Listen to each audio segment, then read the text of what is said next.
એક છોકરો હતો. તેનું નામ મિત હતું.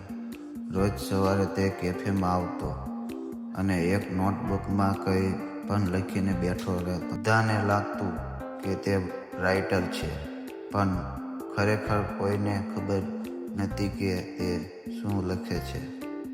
એક દિવસ કેફેમાં એક નવી છોકરી આવી. તેનું નામ હતું ખુશી. તે મિત પાસે બેસીને પૂછે છે, તમને રોજ અહીંયા બેસીને શું શું લખો છો?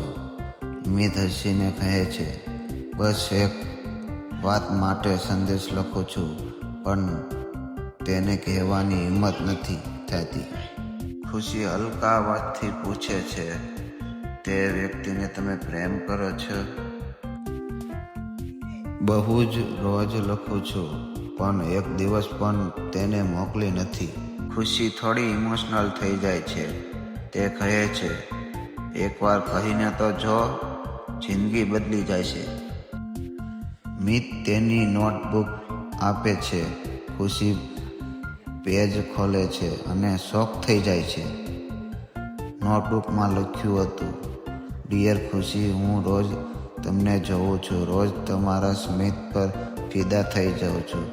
જો તમને પણ મને પસંદ કરતા હોય તો આ નોટ આજે મારે પાસે લાવજો. ડિયર મિત. ખુશીની આંખોમાં પાણી આવી જાય છે. તે મિતને જોઈને કહે છે, મિત, આ સંદેશ મારા માટે જ હતું?